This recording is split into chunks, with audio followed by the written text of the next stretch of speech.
Chill Talk. Chill Talk. Chill Talks. Welcome to ChillTalks Podcast, your companion in your chill time.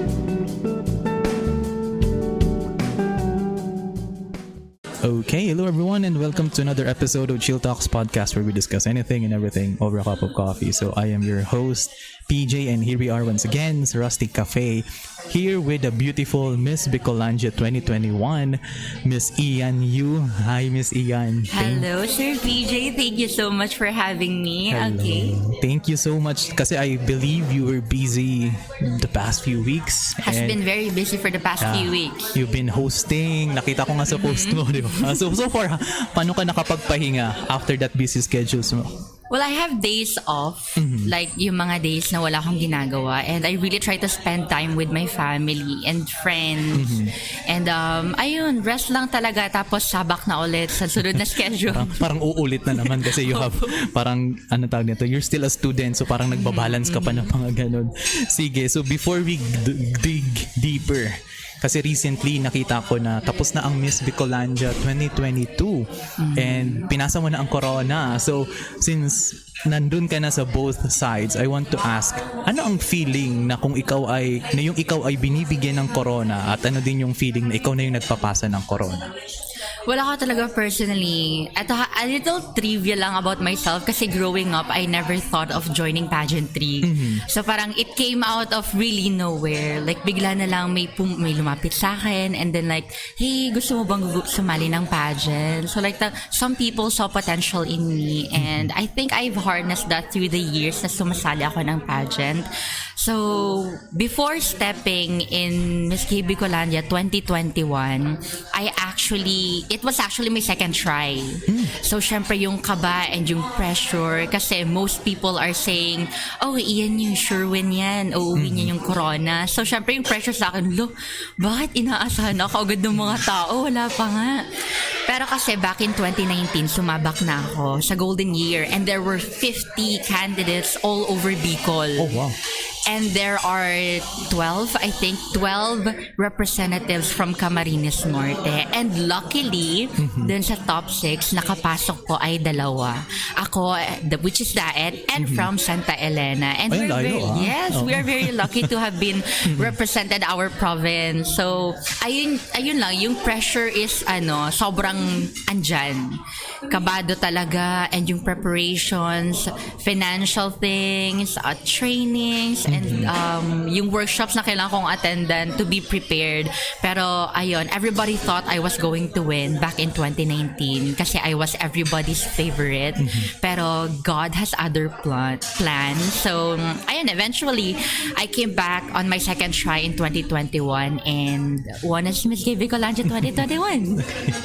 So of course, parang that moment when you won the pageant, obviously masaya, nakakagulat, sobra. diba? Lalo nang sinuot sa iyo yung corona. So how was the feeling na ikaw na yung nagpasa ng corona sa Miss Bicolandia 2022? It felt so unreal kasi I only had the chance to hold the crown for like a year, and within that year madami na kasi nagbago sa buhay ko. So like nung pinasa ko yung corona, it felt different na I'm not the reigning queen anymore. Pero after that, I think a lot of opportunities opened more. So I'm still Miss Bicolandia 2021 and that would never change though. Okay, and as na-curious tuloy ako kasi diba sinabi mo na you encountered so many challenges from trainings and parang people saw you as the fan favorite and sadly hindi ikaw yung nanalo. Then, nag-judge ka ba in Miss K 2022? No, I did not. So parang nandun ka to watch the event and to pass the crown. Yeah. Okay. That is not allowed actually. Hindi ka pwede mag-judge? Oo, na winner ka tapos mag-judge ka. Kasi it would be biased. Bakit? We have representatives from Diet. Siyempre yun ang ipapanalo. Sa bagay. Pati sa Q&A, no? Yes.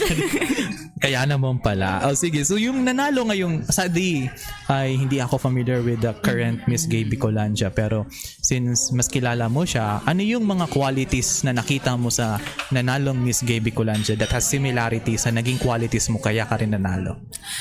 I think as a trans woman, she is very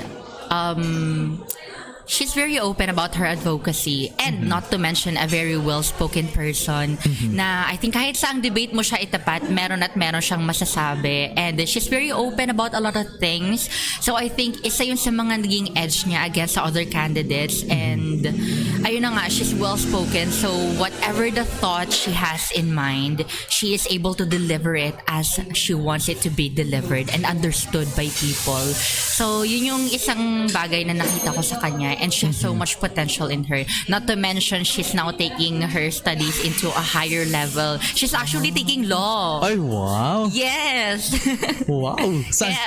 Ayun, it's really an edge for the Sherami International Organization to use her and utilize her as a spokesperson when it comes to the pageant itself and the things that the organization will be doing in the near future.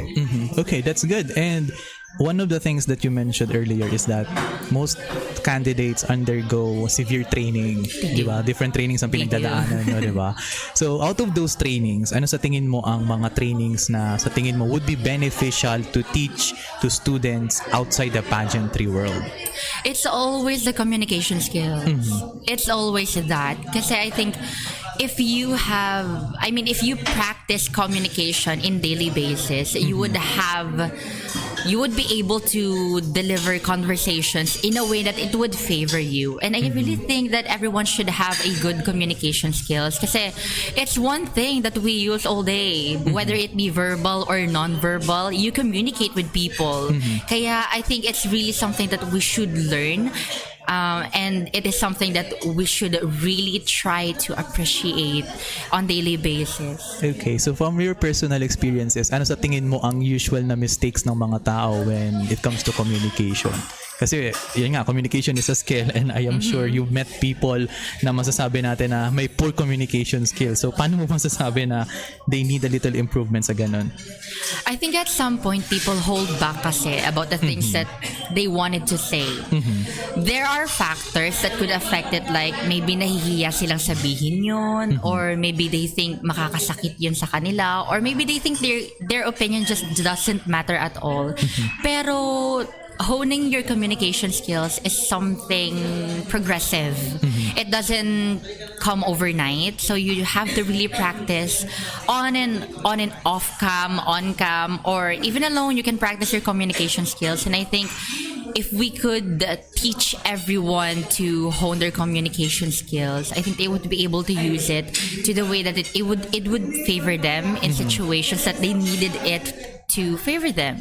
So most of the time parang lumalabas na, yun nga, pag nahihiya, kung ano isipin na ganito, lumalabas na parang your own self is the barrier for bridging a good communication with other people. It is. Diba? And sometimes it also depends on the situation that you are in. Siyempre, may times na you have to speak up, and there are times na you just have to listen. Diba? So it depends on the situation that you're in. So in your experience, Miss Ianne, what is the best time to speak and what is the best time to listen? Oh, pageant question. Yeah. I think the best time to speak is when you have to stand up about something and prove that what you are trying to stand for is the right thing to do. And I think that it is the right time to listen when you know that the other person is trying to say has substance in it, and it could maybe make a change on how your opinion and how you view the world. Okay. And thank you so much for the wonderful question, candidate. So, parang in your journey, kasi parang before you started in pageantry, of course, kung anong confidence na meron ka ngayon, of course, it was not present before. May malaki ang chance na ganun. So, what were the challenges that you encountered that you think help you to become more communicative hanggang sa maging kung ano na ang style mo ngayon in communication? Random fact, before I won Miss Bicolandia 2021, I was actually heartbroken. Yeah, that time was really funny, but I was fresh from breakup before I won, but I used that to really improve in my communication skills because it was a toxic relationship. So there's not much communication in it. But I think what improved a lot in my communication skills is when I use that heartbroken phase into something that I could use to boost my confidence, to speak more of what I am really trying to fight for. I think that it is what it is. So parang that kind of pain, lumabas na sa sarili mo na, parang ito, I have nothing to lose na lang. So parang I should just exhume the confidence that I have restrained all because hindi ka naka-exert ng confidence mo during your past relationships. Yeah. Kaya kasi parang just to share din, unfair naman if you're just sharing everything. So one of the cases din na for me na nag-improve ng aking communication skills is yun nga, yung sinabi mo kanina, yung fear na people will say, kung ano yung sinasabi nila, parang naapektuhan ako nun. Eventually, na-realize ko na, I should just stop. If I speak out on something, parang, yun na, sinabi ko na yung, I say what it is, tapos eventually, if people are offended, pwede nilang sabihin sa akin, pero di ko na siya mamasamain tulad how I approach things before. Yeah, kasi diba, like, whatever you do, whether you do good or bad things, meron at merong masasabi ang mga tao. Exactly. So, just do whatever would make you happy and whatever you're comfortable with. As long as wala ka naman din natapakang tao, bakit ka matatakot, diba? Kaya nga pagdating sa mga, kaya naging gulat ng mga kaibigan ko, ba't ako naging teacher? Nung time na yun ay, magaling ako for public speaking pero hindi ako magaling when it comes to mga ganitong conversation, mga one-on-one. Parang ayoko ng ganong conversation. It makes me feel uncomfortable kasi if you are speaking in a public setting, parang you can drown out the crowd kasi walang feedback na nangyayari, di ba? I know. If you speak sa pageant, nagsalita ka in pageant, wala ka Everyone's just listening. Oo. May makinig, may walang makinig, okay lang. Yeah. Parang you can block it out. Instead, pag ganitong conversation, curious ka, confused ka, and sabi ko naman sa kanila, the way I handle my students is tinititigan ko lang sila, and I think my students can attest to that. Pero yun lang, parang mas nung naging teacher ako, mas na-practice ko na ang non-verbal communication kasi verbal communication it's is very important. Mas mahirap ang non-verbal communication actually. Lalo na kung yung mukha mo talaga ay natural na poker face ka. Your words may say something else but your body would say otherwise. Exactly. So, in connection doon sa body languages, during your pageantry days and even until now, even outside of the pageant world, ano yung mga body language that you can share to us that can express someone who is confident in the way they speak? Well, if there's one thing I'd like to share to everyone who is going to listen to this podcast, I think that is to try your best to be composed. Kasi the more that you move, the more your body would speak and the more you won't be understood by whoever you're trying to exchange conversation with. So you just really have to be composed and be confident about what you're trying to say or what you're trying to give within the conversation. Kasi if you're not composed and kabado ka sa kaharap mo ngayon, you would say other things and you won't be able to think whatever you wanted to say. Parang you will just fill in the silent gaps para to make yourself comfortable. It would be random. Tapos sobrang daming hand gestures, ang daming ongoing. So just be composed and be relaxed. True. Try to be comfortable with whoever you're talking with. May it be a stranger, a family, or a friend. Just be composed. So, in connection with that, how do you stay composed? Especially if you hear someone someone said something that triggered something in you. So how do you stay composed and not just lash out on the person?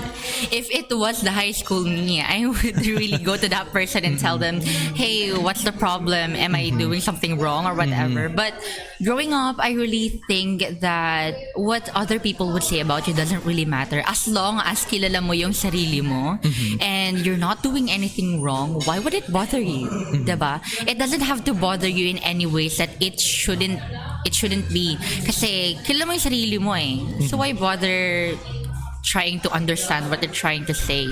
Kung ano may ibato nila sa'yo, then so be it. Basta kilala mo yung sarili mo, that's all you have to do. Okay, yeah, that's good. And as someone who is constantly in the limelight, both in a pageant world industry and the hosting and the advertisements that you've been doing, how would you differentiate whether ang sinasabi sa'yo ay constructive criticism or something na sinasabi lang just for the sake na may masabi lang sila sa'yo? Well, some people tend to give their opinion unsolicited. Pero I think I can differentiate the two in terms of the way, maybe the way they typed it or the way they say it in my face. Like, in which, for example, alam naman natin na social media is such a huge place and sobrang daming tao, may mga kakilala ka, may mga hindi ka kakilala.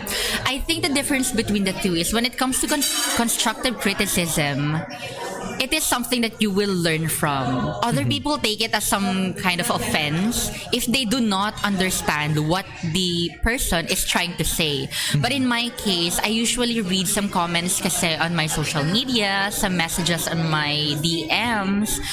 But I take those as constructive criticism because it's their opinion about what I did.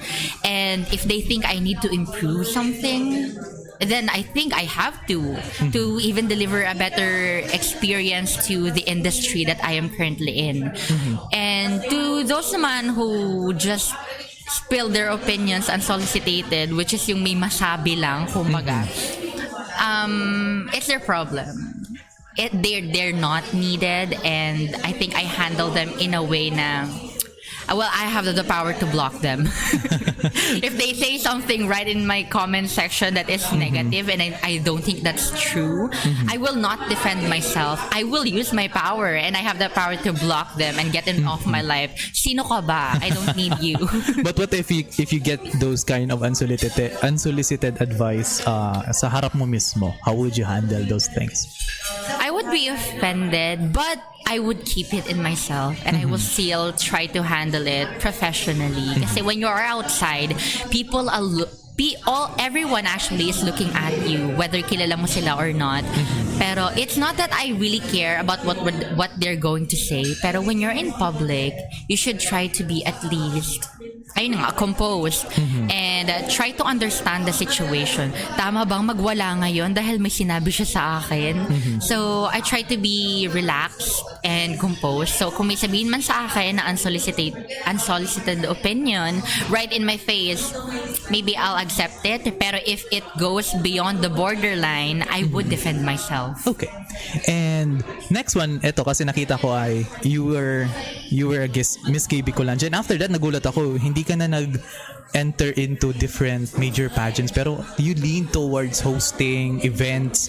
And ano ang difference when you are expressing yourself in a pageant compared sa pag-express mo ng sarili mo as a host sa isang event?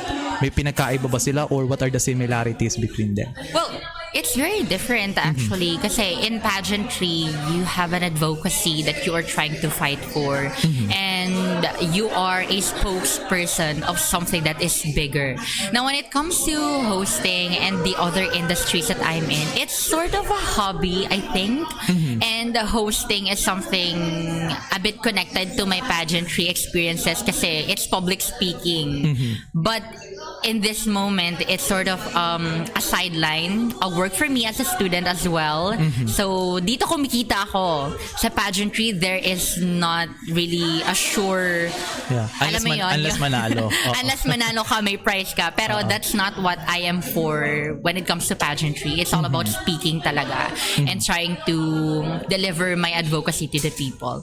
And in terms of my hosting naman, well, kumikita ako dito so I can support myself. And fun fact, hindi na ako humingi ng allowance sa parents ko, so that's something I'm really proud about. So ayun, hosting is really something I do for myself to support myself. Okay.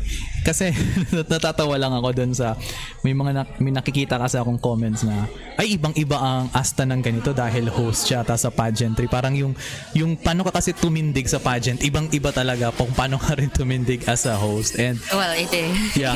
Magkaiba talaga kasi when you're hosting, you are tawag dito, you're expected to be a comedian. Yes. Unfortunately, ang forte ko is formal events and corporate events. Pero I try my best to be humorous as I can. again.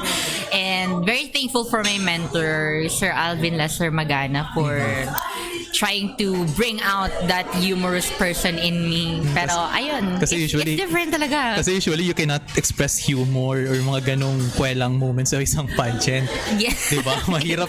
It's different. Yeah, mahirap talaga siya. And since nakita ko yun na you are an influencer, you are a host, and you are involved in the pageantry world. So sa tatlong industry na yan, ano usually, kahit without naming any names usually ano yung dynamic ng communication mo with a beauty pageant handler, with a co-host sa isang event, or yung mga floor manager sa mga events, and yung mga brand deals na ini-encounter mo? Kasi usually, di ba, iba-iba ang approach nila sa'yo. So, how do they differ from one another, and ano yung mga natututunan mo sa kanila? It's actually very different. Unahin na natin yung sa hosting kasi when it comes to my clients, lahat sila naggugulat na, oh my God, yung mag-host sa atin, regional winner pala ng pageant. Para ganun. So, they'd be all of a sudden mag-iiba yung mood, and then bigla magiging professional, which I think is okay lang naman. Pero for me kasi, when it comes to hosting, I wanna be comfortable with my clients. Gusto ko sila yung nakakataas kasi sa akin. Pero whenever I try to speak up about my backgrounds and things like that, it becomes a really professional na parang sana hindi ko na lang pala sinabi para naman komportable tayo dito, di ba? Pero they're really good to me, and they're very accepting of my services and my offers, and even my background. Sobrang kino-comment nila ako, and I think that boosts my confidence, and mas naging komportable ako sa mga clients ko even at the event proper. Now, when it comes to pageant naman, there's actually a dark side of the pageant. As you can see, it's still a competition whether you like it or not. So you can build a sisterhood, a friendship from the people, from your co-candidates. Pero sometimes there's a hidden feud kasi between the contestants and between the handlers. So hindi maiiwasan na may marinig ka na siraan at the backstage, or minsan sabotage. It actually happens in real life, not just in shows. So it's different, and you have to be professional about it.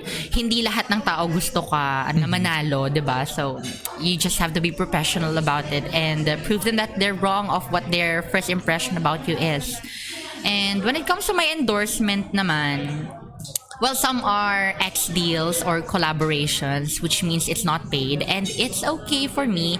Pero as I grow in this industry, and as they kept on using my name, I think it is just right to be more professional about the contract signing, the services that they would offer you, and of course the services that you would provide to them. So I think when it comes to those three, ang pinaka main na nagko-connect sa kanila talaga is the word professionalism.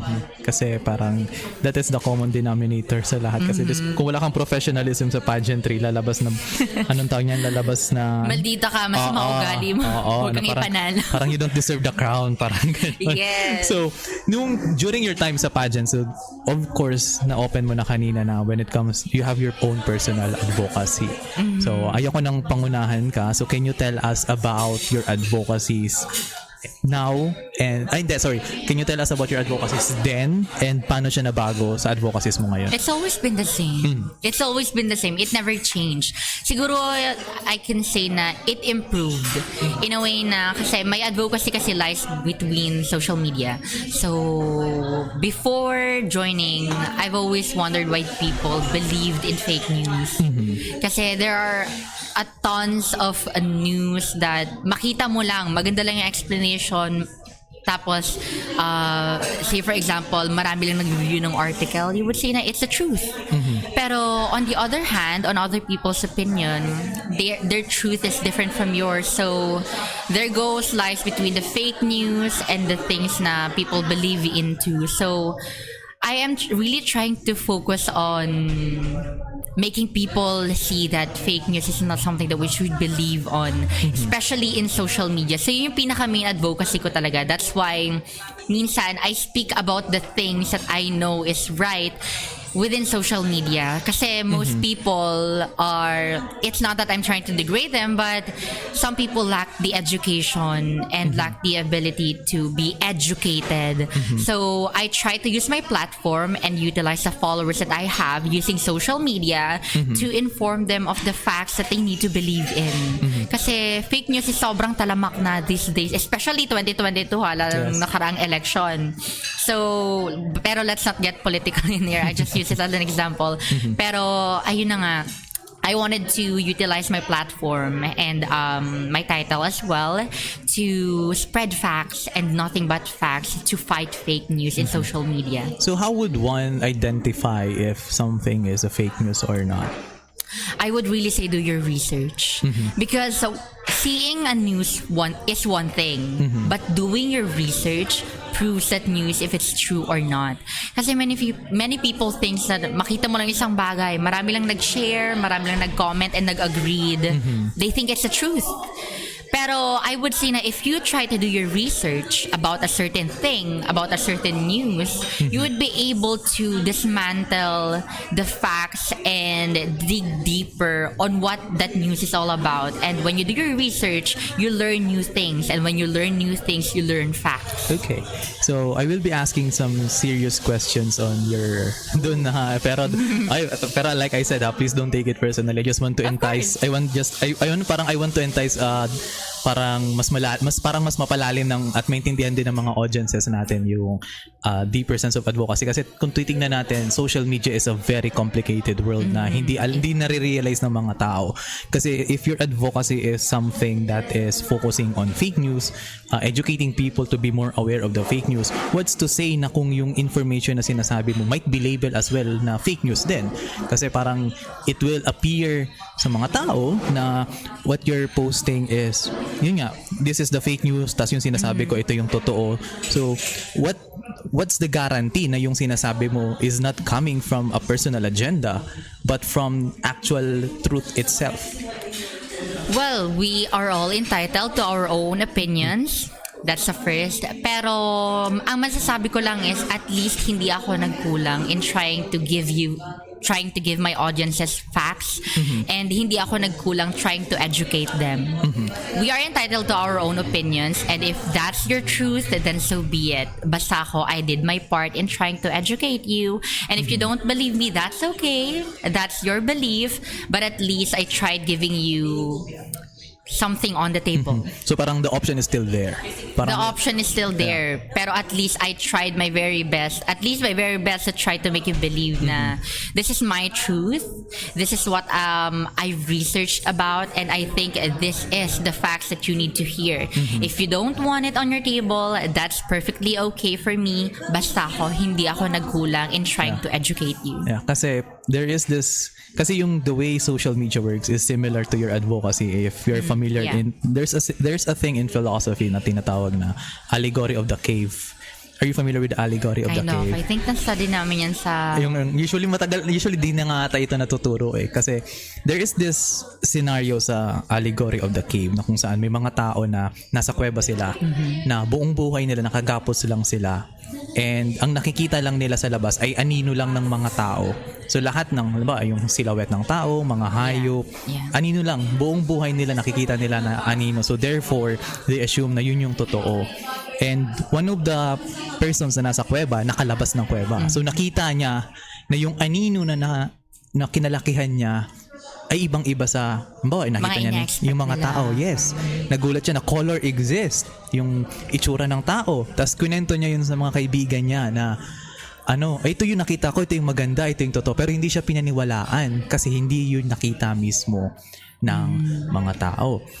Kasi parang lumalabas na every one of us is living in an allegory of our own truth na kung ano sa tingin natin yung totoo, yun yung totoo sa atin, and we disregard kung ano yung objective truth and ano yung subjective truth. So, in your case, Miss Ianne, how would you bridge that gap na kung saan paano kailangan bang dumating sa worst case scenario para ma-appreciate ng mga tao ang isang katotohanan, or is there a way para mas maintindihan ng mga tao na what is true and what is beneficial for them without resorting to such drastic measures? It doesn't have to be that way. I think there's always, if not the easy way, maybe the hard way, but it doesn't have to go to the worst case scenario. Let's go back to your example. Let's go back to your theory, Paul. If I was the person who was able to come out of the cave, why can't I bring the other people with me? If I found a way to get out of the cave and see the truth that what we were expecting when we were living in that cave was not what we are expecting to see outside of that cave, then if I found a way to go out, and if there is a way for them to believe me, I would let them come with me and go through that path that I have taken to get out of the cave and see the truth. Okay, then that's a very good answer. So thank you so much. Okay, kasi actually that was one of the suggestions doon sa mismong libro. Kaya that's why I appreciate that answer. And one of the things, isa sa pinaka nakakalungkot kasing realidad sa atin is that our own truth is something na kung ano lang yung beneficial sa atin. With the age of social media, with the age of the modernism, parang lumalabas na kung ano ang beneficial sa akin, kung whatever brings me happiness or pleasure, that is my own truth. Anything that is outside of that, hindi na yun yung realidad. Anything that is bitter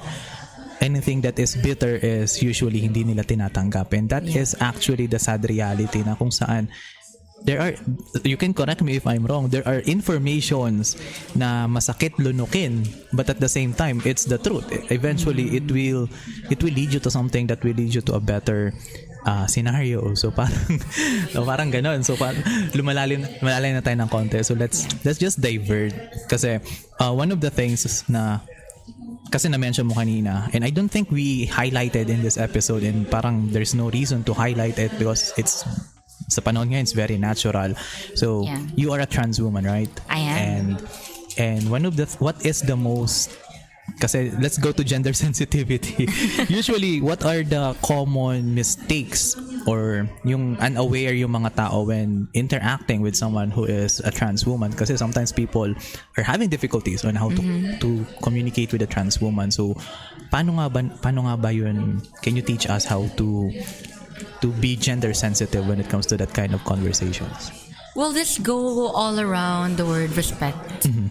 It goes around that word kasi when you have respect for people, you will be able to communicate to them no matter who they are, regardless of their gender, their sexuality. If you respect people as human beings, I think there's not much difficult with trying to communicate with one. Like in me, for example, I'm a trans woman, but it's not new that many people still sometimes nami-mistaken nila ako as a biological woman because that is how I look like.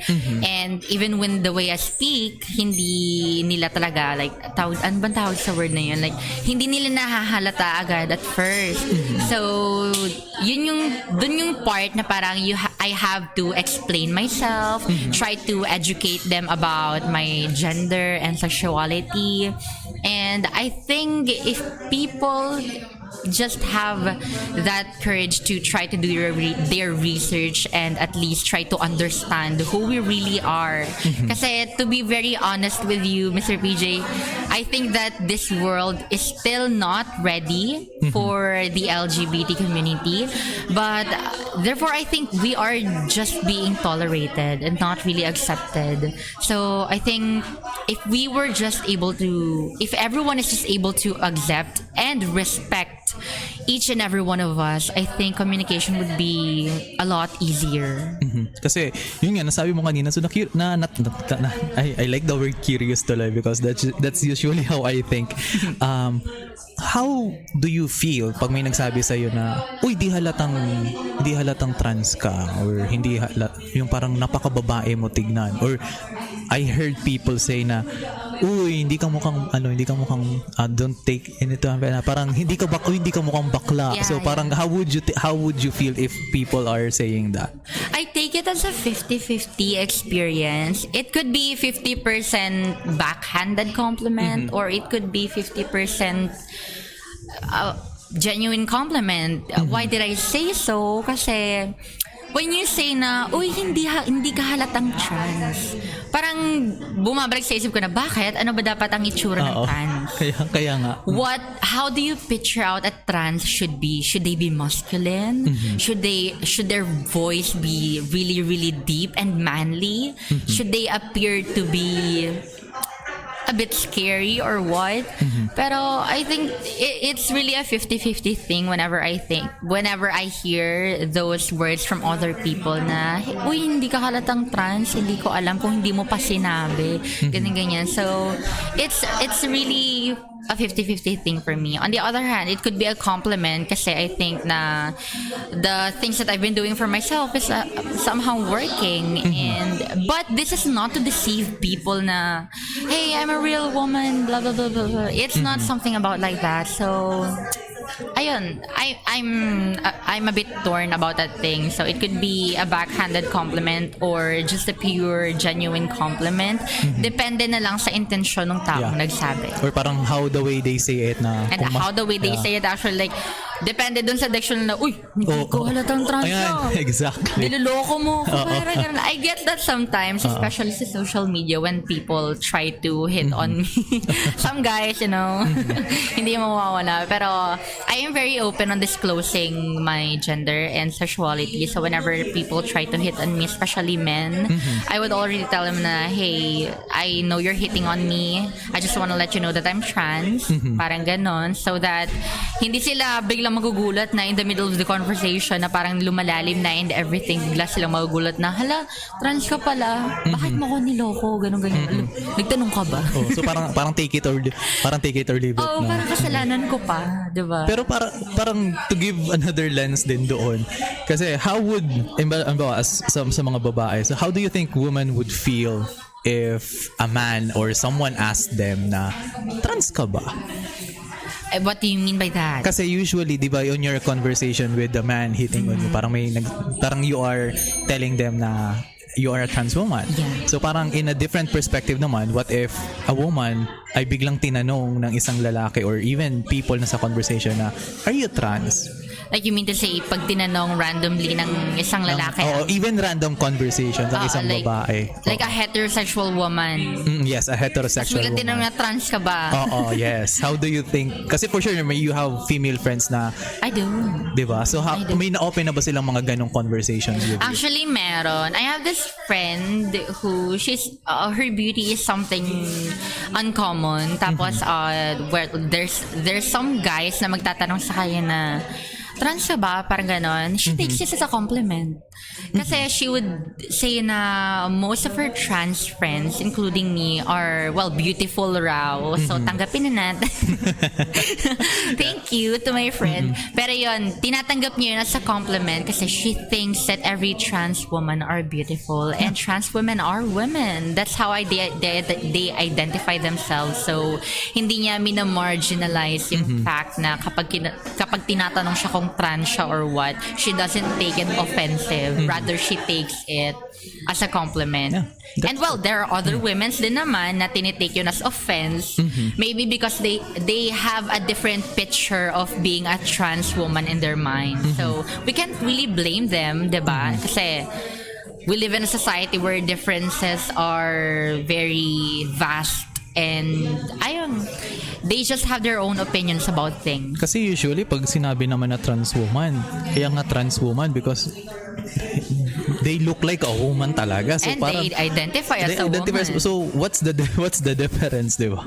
Kaya nakakagulat lang, some people are still blinded by that kind of perception sa gender. So I think it will take a certain generation. It will take a lot of generation actually for us to be fully accepted and not just tolerated. But I think we're being progressive these days, especially here in the Philippines. Yeah.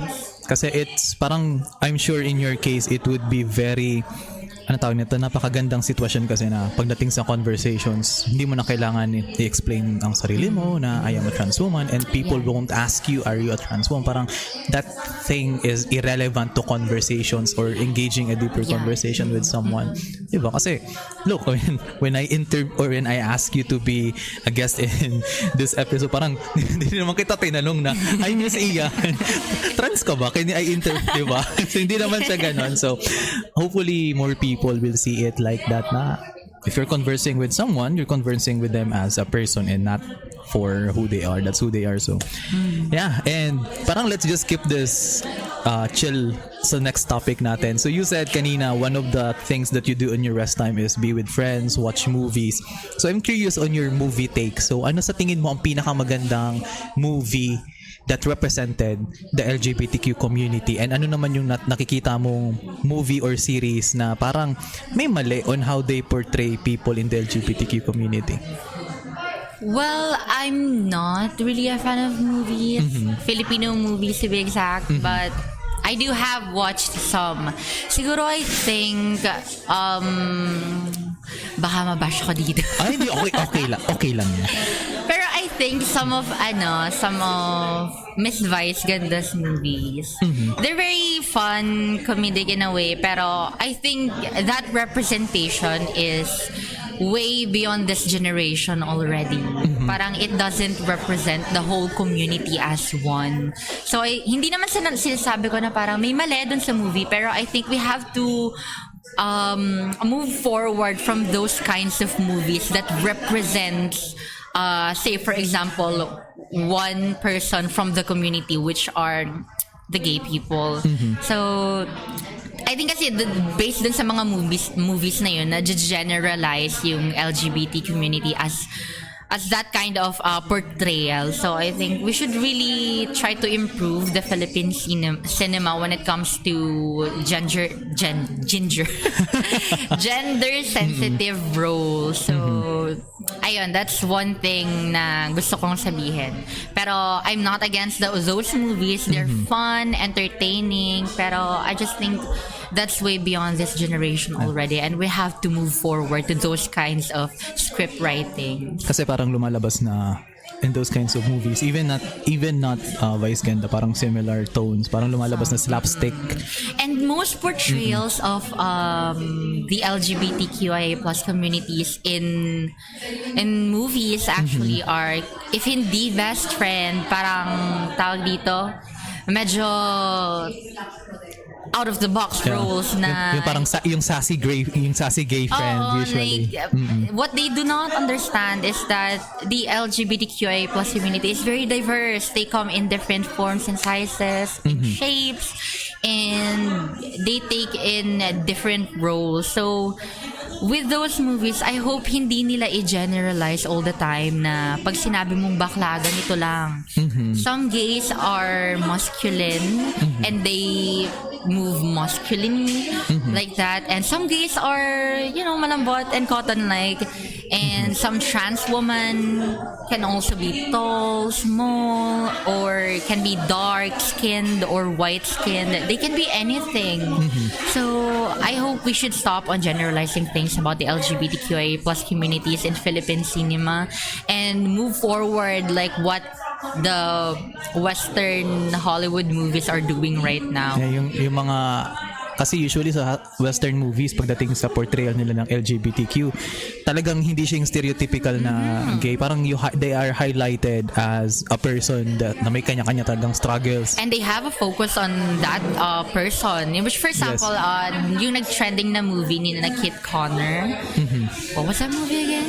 Nakalimutan ko na. Heartstopper. Oh yeah, Sobrang trending nun. And the portrayal of being a bisexual, of a man, being in love with a gay man, well, that's something we should normalize. It's not like we're living in the 80th century or whatever. So it is something that we should normalize and accept, not just tolerate talaga. So ayun, I hope we try to move forward to what the Western movies are trying to do and not stick on yung mga dati pa na ginagawa ng Philippine cinema. Kasi looking at the different films, both local and international, isa ang nakikita kong common pattern. Hirap sila ang tawag nito, hirap sila mag-portray ng buhay ng isang bisexual. Kasi lesbian, gays, transgender, trans woman, trans man, parang it's easy to share their story. Parang madaling i-label sila ng mga tao. Pero ang bisexual kasi parang it's more of a becoming. Yeah, it's how would, kasi diba, it's either that person will be labeled as gay, will be labeled as straight. Diba? Diba? Isang babae, bisexual siya. She's attracted to a man. Tapos eventually naging attracted siya sa isang babae. Eventually she will be labeled as a lesbian. Once na ma-attract naman siya sa isang lalaki, lalabas na babae siya, heterosexual. So parang waiting na lang ako magkaroon ng film that can showcase the challenges of the bisexual community, kasi I think that sa part ng LGBTQ community, sila yung napaka less explained. Yes. At kasi since sila na nga yung nasa gitna, tama? And misunderstood talaga. True. Very misunderstood sila na, ay, nag-crush ka sa isang babae. Ano ka na? Ganun ka na. Lesbian ka na. So parang exciting lang makakita ng film that will dive really explain. Yeah, kasi usually the problem with some of the cinemas when it comes to portraying sa stories of the LGBTQ community, nagre-rely lang sila sa stereotype. They are not actually interviewing people. And they're not actually researching. And even the actors are not bisexual themselves. Yes, true. Diba? So how would you make people believe that this bisexual movie is something that we should really watch on and learn with if the actors themselves are not portraying and not are real-life bisexual people? True. So parang, sino ka?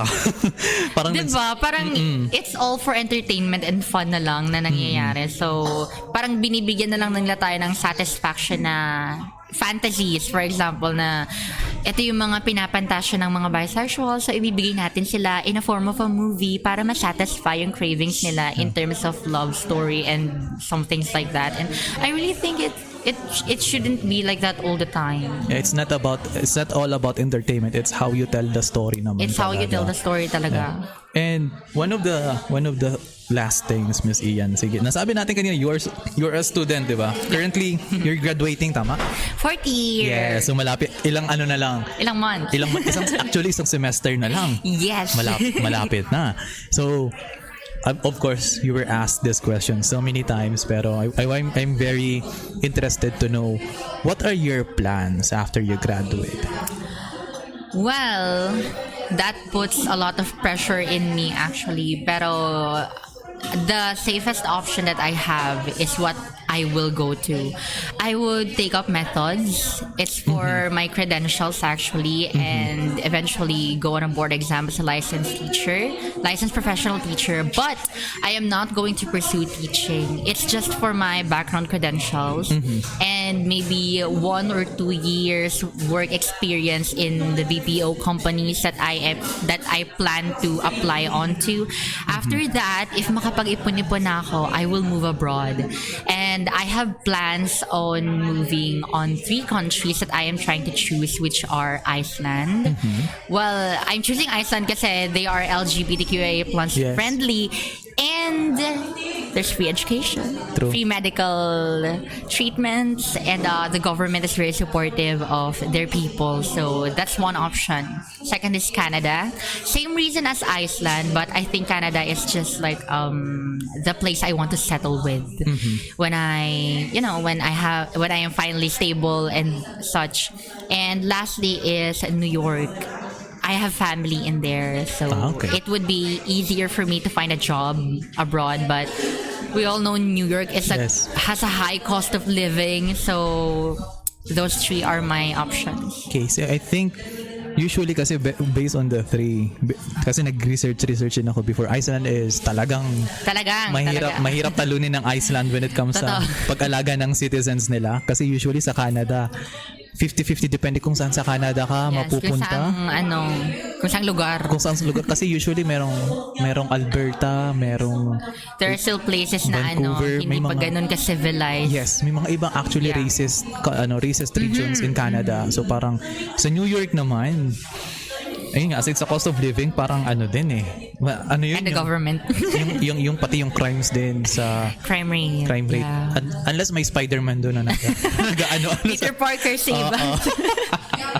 So bale, I'm very interested to know about how you see your future kasi sometimes people once na nasa isang beauty industry, which is parang most of the places nandun ka, parang they fix themselves into that kind of industry, and nagulat ako na your dreams are outside of what you are doing right now. So parang you see it as a development na you still have an opportunity to grow as a person and to grow more as Miss Ianne Yu. So with that said, one of the final questions, this is actually final na to. Actually, wala naman akong binabasa dito. Just tinitingnan ko lang yung ano natin. So, one of the final questions I would like to ask is that, how do you see the growth of the young ones? Kasi, di ba ngayon, young people are being more exposed to social media compared nung generation natin. Yeah. Di ba? So, what's your hope sa mga younger generations natin when it comes to the perception of the LGBTQ community? Well, people are growing up so fast these days, especially the children. But I would hope that they take their time growing up as kids. Kasi if you try to do things out of your age, pagsisisihan mo na sana sinulit ko na lang yung kabataan ko and nag-enjoy ako as a child. Tapos, you would be mababombarded ka with the knowledges na dapat hindi mo pa malaman as of now, na dapat malaman mo in the future. So, well, I think yung parents talaga yung pinaka unang mga tao na magiging teachers nila, professors nila when it comes to life. Kasi it's always the parents who will teach them what they have to learn and what they have to see growing up. And especially nowadays, madaming kabataan yung very opinionated. It's not bad, pero there are kids who are exposed to things na hindi pa nila totally naiintindihan. But still they try to defend it kasi yung pinaniniwalaan ng tama. Pero I hope they take their time growing up kasi hindi ka magiging bata ng 2 beses. Isang beses lang sa buong buhay mo. So, enjoy it while it lasts and at least learn slowly and progressively while you're young. Kasi it's hard to understand the LGBTQIA+ community. May mga bata na nagka-come out at a very young age. Say for example, 8 years old. May mga na-realize sila na, oh, I'm different. I think I should wear this kind of clothes. Pero it's all about the guidance of the parents talaga and how they will handle their child when it comes to those kinds of situations. So, take your time growing up talaga. Yes, and usually, enjoy kasi maging bata. Totoo. Hindi nila alam yung enjoyment ng wala pang gadget before. Yeah, kasi usually, ang pinaka kakalungkot while growing up, people are excited to grow old, especially mga bata. Naging sakit din namin yun. Excited na kami tumanda noon. Tapos ang nangyari nung tumanda na kami, gusto natin maging bata, so diba, eventually sana wala nang bayarin, sana wala nang problema ganon.